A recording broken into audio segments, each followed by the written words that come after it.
मेरा नाम गोपाल है और अगर मैं अपनी जिंदगी की कहानी सुनाने बैठूं तो शायद लोग यही कहेंगे कि इतना दुख किसी एक इंसान की किस्मत में कैसे हो सकता है। मैं बहुत छोटा था जब एक हादसे ने मेरी पूरी दुनिया बदल दी। उस दिन मैं अपने बाबूजी के साथ शहर गया था। वापसी में हमारी बस एक बड़े ट्रक से टकरा गई। लोग चीख रहे थे, चारों तरफ खून फैला हुआ था और मैं अपनी सीट के नीचे दबा पड़ा था। जब मुझे होश आया तो अस्पताल में था।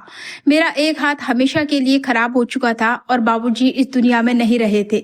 उस दिन के बाद ऐसा लगा जैसे जिंदगी ने हमसे सब कुछ छीन लिया हो। घर में मेरी माँ और मेरी 7 बहनें थी।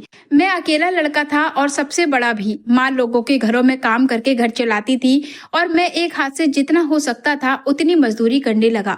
लेकिन सच कहूँ तो एक हाथ वाले इंसान को कोई काम देना नहीं चाहता था। लोग दया तो दिखाते थे पर भरोसा नहीं करते थे। कोई कहता तुमसे काम नहीं होगा, कोई कहता भीख मांग लो, ज्यादा आसान रहेगा। लेकिन मैं अपनी माँ की आंखों में शर्म नहीं देखना चाहता था, इसलिए हर दिन मेहनत करता रहा। हमारी गरीबी पहले भी थी, लेकिन अब वो जैसे हमारे घर की दीवारों में बस गई थी। कई कई दिन ऐसा होता था कि घर में सिर्फ दाल बनती थी और कभी कभी वो भी नहीं। मेरी बहनें चुपचाप आधी रोटी खाकर सो जाती थी, लेकिन मेरे सामने हमेशा मुस्कुराती रहती थी ताकि मुझे दुख ना हो। माँ अक्सर कहती थी कि गरीब आदमी की सबसे बड़ी दौलत उसका भरोसा होता है। हम सब एक दूसरे पर भरोसा करके ही जी रहे थे, लेकिन जिंदगी ने हमें एक और बड़ा झटका दिया। माँ कई महीनों से बीमार रहती थी, लेकिन कभी अपने लिए दवाई नहीं लाती थी। एक रात उनकी तबीयत बहुत ज्यादा बिगड़ गई। हम उन्हें अस्पताल भी नहीं ले जा सके क्योंकि घर में किराए तक के पैसे नहीं थे। सुबह होने से पहले ही वो हमें छोड़कर चली गई। उस दिन पहली बार मुझे सचमुच डर लगा था। मुझे लगा था कि अब ये घर टूट जाएगा। साथ साथ जवान होती बहनें और मैं एक अपाहिज मजदूर। मुझे समझ नहीं आता था कि इन सबको कैसे संभालूंगा। माँ के जाने के बाद घर और ज्यादा खामोश हो गया था। मेरी बड़ी बहन ने माँ की जगह संभाल ली। वो छोटी बहनों का ख्याल रखती और मैं काम ढूंढने निकल जाता। लेकिन वक्त के साथ मुश्किलें बढ़ती जा रही थी। गांव के लोग अब मुझे अजीब नजरों से देखने लगे। कोई कहता है लड़कियों की शादी कर दे, कोई कहता इतना बड़ा घर कैसे चलेगा। कुछ लोग मदद करने की जगह ताने मारते थे। मुझे सबसे ज्यादा गुस्सा तब आता था जब लोग मेरी बहनों को देखकर धीमी आवाज में बातें करते थे। मैं जानता था कि मेरी बहनें बहुत खूबसूरत हैं। गरीबी ने उनके चेहरे की चमक कम जरूर कर दी थी, लेकिन उनकी मासूमियत तब भी वैसी ही थी।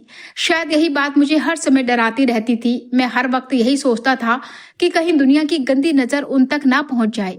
समय गुजरता गया और हमारी हालत और खराब होती गई। किराने वाला भी अब उधार देने से मना करने लगा था। कई बार मैं बिना खाना खाए सो जाता था ताकि मेरी बहनें खा सकें। लेकिन एक दिन घर लौटकर मैंने कुछ ऐसा देखा जिसने मेरे मन में पहली बार अजीब सा डर पैदा कर दिया। उस दिन घर में पनीर बना था। इतने सालों में शायद पहली बार हमारे घर में इतनी अच्छी खुशबू आ रही थी। मैं हैरान रह गया क्योंकि सुबह तो मैं सिर्फ दाल के पैसे देकर गया था।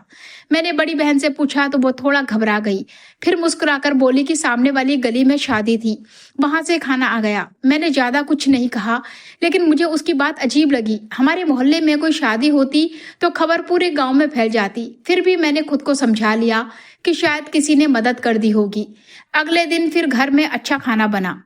उसके अगले दिन भी ऐसा ही हुआ। अब ये रोज की बात बनने लगी थी। कभी घर में मिठाई होती तो कभी सब्जी और कभी कोई ऐसी चीज जो हमें महीनों से नहीं खाई थी। मेरी बहनों के चेहरे पहले से अच्छे लगने लगे थे। पहले वो कमजोर और बुझी बुझी लगती थी, लेकिन अब उनके चेहरे पर थोड़ी रौनक दिखाई देने लगी थी। एक दिन मैंने देखा कि मेरी एक बहन नया जूता पहनी हुई थी, जबकि उसका पुराना जूता महीनों से टूटा हुआ था। मैंने पूछा तो वो बोली कि उसकी सहेली ने दिया है, लेकिन जूता बिल्कुल नया था। मुझे साफ समझ आ रहा था कि वो झूठ बोल रही है। पहली बार मेरे दिल में ये बात आई कि घर में कुछ ऐसा चल रहा है जो मुझसे छुपाया जा रहा है, लेकिन क्या समझ नहीं आ रहा था। उसी रात में पानी पीने उठा तो मैंने बड़ी बहन और छोटी बहन को धीरे धीरे बातें करते सुना। छोटी बहन कह रही थी कि भैया को सच बता देना चाहिए। बड़ी बहन बोली कि अभी नहीं, अगर उन्हें पता चल गया तो बहुत नाराज होंगे। उनकी ये बात सुनकर मेरा दिल भी ऐसे बैठ गया। मैं वही अंधेरे में खड़ा रह गया। मेरे मन में हजार सवाल उठने लगे। ऐसा क्या था जो मुझसे छुपाया जा रहा था। अगले दिन घर में कुछ और बदलाव दिखने लगे। एक दिन तो मैं सचमुच हैरान रह गया जब घर में नया टीवी रखा देखा। मैंने गुस्से में पूछा कि ये कहाँ से आया। मेरी बहन एक दूसरे का चेहरा देखने लगी। कोई कहती पैसा जमा किए थे, कोई कहती सस्ता मिल गया, लेकिन उनकी आवाज में घबराहट साफ थी। अब मेरा शक और बढ़ने लगा था। गांव के कुछ लोग भी मुझे देखकर मुस्कुराने लगे थे, जैसे उन्हें कोई ऐसी बात पता हो जो मुझे नहीं पता। मैं रात भर जागकर सोचता रहता कि आखिर मेरी बहनें मुझसे क्या छुपा रही हैं। मुझे खुद पर गुस्सा आने लगा कि मैं इतना कमजोर क्यों हूँ। अगर मेरे दोनों हाथ सही होते, अगर मैं ज्यादा कमा पाता, तो शायद घर के हालात ऐसे ना होते। लेकिन सबसे ज्यादा डर मुझे इस बात का था कि कहीं मेरी मजबूरी मेरी बहनों को किसी गलत रास्ते तक ना ले गई हो। मैं ये सोचकर ही कांप उठता था और फिर खुद को डांटता था कि नहीं, मेरी बहन ऐसी नहीं हो सकती। लेकिन उनके झूठ मुझे चैन से नहीं जीने दे रहे थे। और फिर एक दिन मेरे दोस्त ने मुझसे ऐसी बात कही जिसने मेरे अंदर का सारा सुकून खत्म कर दिया। मैं उस दिन देर तक अपने दोस्त की बातों के बारे में सोचता रहा। उसने साफ कुछ नहीं कहा, लेकिन उसके चेहरे का भाव मुझे बेचैन कर गया। वो बार बार यही कह रहा था कि हालत इंसान से कुछ भी करवा सकता है। पहले मुझे लगा वो बस मुझे समझा रहा है, लेकिन अब उसके हर शब्द के पीछे कोई छुपा हुआ मतलब महसूस हो रहा था। उस रात जब मैं घर लौटा तो मेरी बहनें पहले की तरह सामान्य दिखने की कोशिश कर रही थी। बड़ी बहन ने मुस्कुराकर पूछा कि भैया खाना लगा दूं। मैंने उसकी तरफ देखा। वो पहले से ज्यादा साफ कपड़ों में थी। उसके चेहरे पर थकान जरूर थी, लेकिन अब वो पहले जैसी कमजोर नहीं लग रही थी। मैंने धीमी आवाज में पूछा कि इतने पैसे कहाँ से आ रहे हैं। वो कुछ पल चुप रही, फिर बोली कि भैया आप हर बात क्यों सोचते रहते हैं, ईश्वर मालिक है, सब ठीक कर देगा। ये सुनकर मुझे और अजीब लगा, क्योंकि वो कभी ऐसी गोल मोल बातें नहीं करती थी। मैंने देखा कि छोटी बहनें जल्दी जल्दी कमरे का दरवाजा बंद कर रही थी, जैसे अंदर कुछ छुपाना चाहती हो। मैं उस तरफ बढ़ा तो सब घबरा गई। बड़ी बहन तुरंत बोली कि अंदर मत जाइए, अभी सफाई नहीं हुई है। उसकी आवाज में घबराहट साफ थी। मैं बिना कुछ बोले बाहर आ गया, लेकिन अब मेरे दिल में डर पहले से ज्यादा गहरा हो चुका था। अगले दिन मैं काम पर गया, लेकिन पूरे दिन मेरा ध्यान घर की तरफ लगा रहा। शाम को जब वापस लौटा तो घर के बाहर दो अनजान आदमी खड़े थे। मुझे देखते ही वो दोनों जल्दी से आगे बढ़ गए। मैंने पीछे मुड़कर उन्हें देखा तो वो बहुत धीमी आवाज में कुछ बातें करते हुए जा रहे थे। मेरा दिल अचानक तेजी से धड़कने लगा। घर में दाखिल हुआ तो बहनें पहले से ज्यादा खामोश थी। छोटी बहन ने जल्दी से पानी दिया और नजरें झुका ली। मुझे लगने लगा कि जरूर कुछ ऐसा है जो मुझसे छुपाया जा रहा है। उसी रात मैंने पहली बार अपनी बहनों पर गुस्सा किया। मैंने कहा कि अगर तुम लोग किसी मुसीबत में हो तो मुझे सच बताओ, मैं तुम्हारा भाई हूँ। लेकिन बड़ी बहन ने मेरी आंखों में देखते हुए कहा कि भैया हम कुछ गलत नहीं कर रही, बस थोड़ा सब्र करो। उसकी ये बात सुनकर मैं और उलझ गया। अगर गलत नहीं कर रही हो तो फिर इतना छुपाने की क्या जरूरत है। अगले कुछ दिन में मोहल्ले के लोगों का व्यवहार भी बदलने लगा। कुछ लोग मुझे देखकर अजीब मुस्कान देते, कुछ औरतें मेरी बहनों को देखकर आपस में कानाफूसी करती। मुझे ऐसे लगने लगा जैसे पूरा मोहल्ला कोई ऐसा राज जानता है जो सिर्फ मुझसे छुपाया गया है। एक शाम में चाय की दुकान पर बैठा था, तभी दो आदमी बातें कर रहे थे। एक बोला कि गरीब आदमी की मजबूरी सबसे खतरनाक होती है।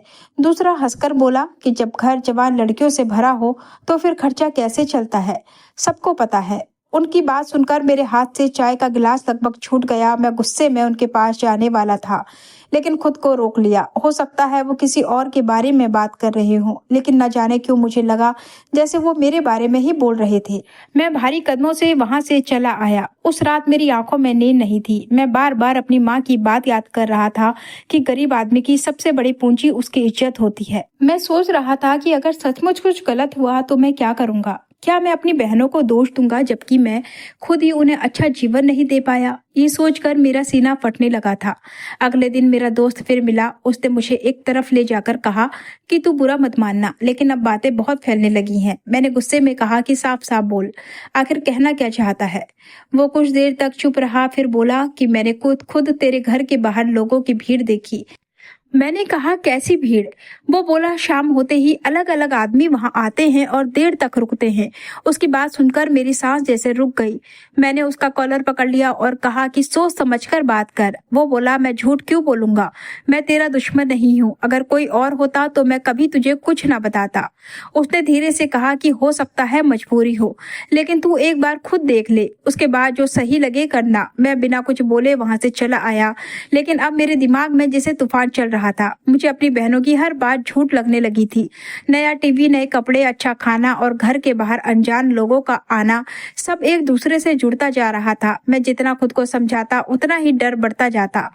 घर पहुंचा तो छोटी बहन रसोई में मिठाई बना रही थी। कई सालों बाद हमारे घर में इतनी खुशबू थी, लेकिन उस दिन मुझे वो खुशबू भी भारी लग रही थी। बड़ी बहन ने कहा कि भैया आप जल्दी हाथ मुंह धो लीजिए, खाना तैयार है। मैंने उसकी तरफ देखा और पहली बार मुझे उसकी आंखों में डर दिखाई दिया। शायद वो समझ गई थी कि मैं कुछ जान चुका हूँ, लेकिन उसने फिर भी कुछ नहीं कहा। मैं चुपचाप खाना खाता रहा और घर में अजीब सा सन्नाटा फैला रहा।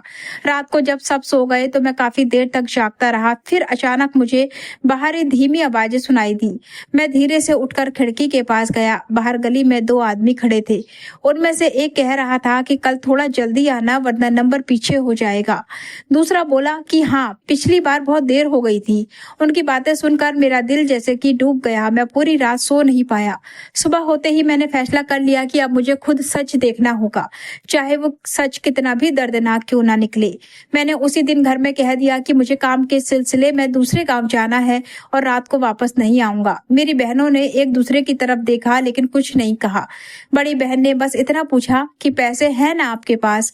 उसकी आवाज में चिंता थी, लेकिन न जाने क्यों उस समय मुझे हर बात बनावटी लग रही थी।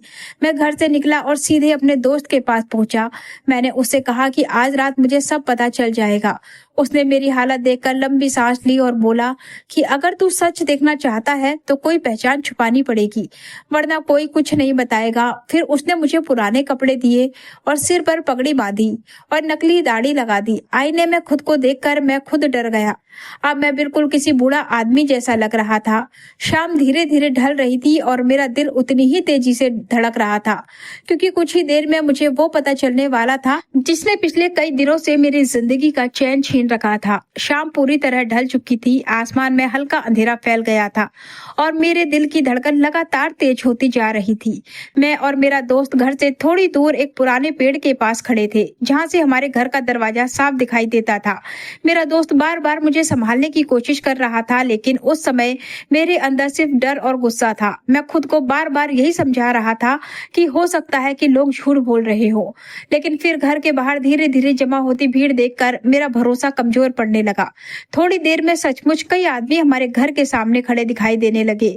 कोई धीमी आवाज में बात कर रहा था, कोई हंस रहा था और कोई बार बार दरवाजे की तरफ देख रहा था। तो मेरा दिल जैसे सीने से धंसता जा रहा था। मैंने अपने दोस्त की तरफ देखा तो उसने नजरें झुका ली। अब मुझे लगने लगा कि शायद वही सच है जिससे मैं इतने दिनों से भाग रहा था। मैं दूर खड़ा सब देखता रहा। घर की खिड़की के पास हल्की रोशनी जल रही थी और कभी कभी किसी बहन की परछाई दिखाई दे जाती थी। ये सब देखकर मेरे दिमाग में अजीब अजीब ख्याल आने लगे। मैं सोचने लगा कि अगर आज माँ जिंदा होती तो ये सब देखकर टूट जाती। बाबूजी ने जिंदगी भर इज्जत से जीना सिखाया था और आज उनका घर लोगों की बातों का हिस्सा बन चुका था। मेरी आंखों में आंसू आ गए, लेकिन गुस्सा इतना ज्यादा था कि मैं रो भी नहीं पा रहा था। तभी मेरे दोस्त ने धीरे से कहा कि अगर सच जानना है तो लाइन में लग जा। मैं कुछ पल चुप खड़ा रहा, फिर कांपते कदमों से आगे बढ़ गया। मैंने सिर नीचे रखा ताकि कोई पहचान न सके। लाइन में खड़े लोगों की बातें सुनकर मेरा दिल और बैठने लगा। एक आदमी दूसरे से कह रहा था कि यहाँ का इंतजाम बड़ा अलग है। दूसरा बोला कि हाँ, इसलिए तो इतनी भीड़ रहती है। तीसरा आदमी हंसते हुए बोला कि देर से आओ तो नंबर ही नहीं मिलता। उनकी बातें सुनकर मुझे लगा जैसे मेरे कानों में आग बढ़ गई हो। मैं चाहकर भी वहां से भाग नहीं पा रहा था, क्योंकि अब मुझे सच जानना ही था। लाइन धीरे धीरे आगे बढ़ रही थी और हर कदम के साथ मेरी बेचैनी बढ़ती जा रही थी। मैं सोच रहा था कि अगर सच वही निकला जो मैं समझ रहा हूँ तो मैं क्या करूंगा? क्या मैं अपनी बहनों को इस घर में रहने दूंगा? क्या मैं खुद इस गाँव में रह पाऊंगा? मेरे अंदर का भाई टूट रहा था और गरीब आदमी खुद को दोष दे रहा था। मुझे लग रहा था कि शायद मेरी कमजोरी और गरीबी ने मेरी बहनों को ये सब करने पर मजबूर कर दिया। थोड़ी देर बाद मेरी बारी करीब आने लगी। अब मैं खिड़की को साफ देख पा रहा था। अंदर से रोशनी बाहर आ रही थी और लोगों के हाथों में छोटे छोटे कागज दिखाई दे रहे थे। मुझे समझ नहीं आ रहा था कि आखिर हो क्या रहा है। तभी खिड़की के पास बैठी लड़की ने सिर उठाया और मेरी तरफ देखा। वो मेरी सबसे छोटी बहन थी। उसे देखकर मेरा दिल जैसे रुक गया। उसने मुझे पहचाना नहीं, क्योंकि मेरा हुलिया पूरी तरह बदला हुआ था। उसके सिर पर दुपट्टा ढीला पड़ा था और चेहरे पर काम की थकान साफ दिखाई दे रही थी, लेकिन उसकी आंखों में डर नहीं था। वो बिल्कुल सामान्य तरीके से लोगों से बात कर रही थी और मेरे पास आगे खड़ा आदमी खिड़की खिड़की के पास पहुंचा। मेरी बहन ने उससे कुछ पूछा, उसने पैसे दिए और फिर वो आदमी दूसरी तरफ चला गया। ये देखकर मेरा शक और बढ़ गया। मुझे लगने लगा कि शायद घर के पीछे वाले हिस्से में कुछ और है। मेरा गुस्सा अब अपने चरम पर पहुंच चुका था। तभी मेरी बारी आई। मेरी छोटी बहन ने बिना ऊपर देखे पूछा, बाबा क्या चाहिए? उसकी आवाज को सुनकर मेरा गला सूख गया। मैं कुछ पल चुप रहा। उसने फिर पूछा, क्या लेंगे आप? मेरे मुंह से मुश्किल से शब्द निकले। मैंने कहा, यहाँ क्या मिलता है? उसने सामने रखी पर्चियों की तरफ इशारा करते हुए कहा, आज पनीर खत्म हो गया, लेकिन दाल मखनी, आलू गोभी और पीली दाल है। मिठाई में गुलाब जामुन भी है। उसकी बात सुनकर मैं कुछ क्षण तक बिल्कुल शांत खड़ा रहा। मुझे लगा शायद मैंने गलत सुना है। फिर कहा, अगर खाना पैक करवाना है तो ये टोकन ले लीजिए और पीछे वाले दरवाजे से खाना मिल जाएगा। मेरे पीछे खड़े आदमी ने हंसकर कहा, बाबा पहली बार आए हो क्या? यहाँ का खाना पूरे इलाके में मशहूर है।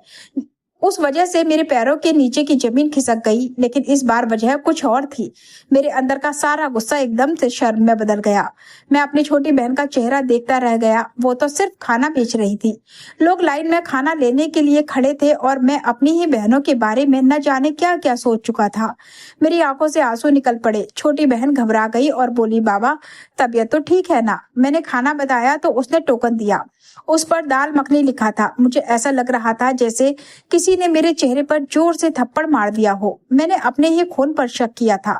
जिन बहनों ने मेरे लिए अपनी खुशियां छोड़ दी और मैं उन्हीं को गलत समझ बैठा था। मैं धीरे धीरे पीछे वाले दरवाजे की तरफ बढ़ा, जहां लोग टोकन लेकर जा रहे थे। मेरा दिल अब भी जोर से धड़क रहा था, लेकिन अब उसमें डर नहीं था, बल्कि शर्म और पछतावा था। जैसे ही मैं पीछे पहुंचा, वहां का दृश्य देखकर मेरी आंखें और भर आई। मेरी बाकी बहनें बड़े प्यार से लोगों को खाना परोस रही थी। किसी के हाथ में रोटी थी, किसी के हाथ में सब्जी और कोई पानी दे रहा था। लोगों के चेहरे पर संतोष था और मेरी बहनों के चेहरे पर मेहनत की चमक।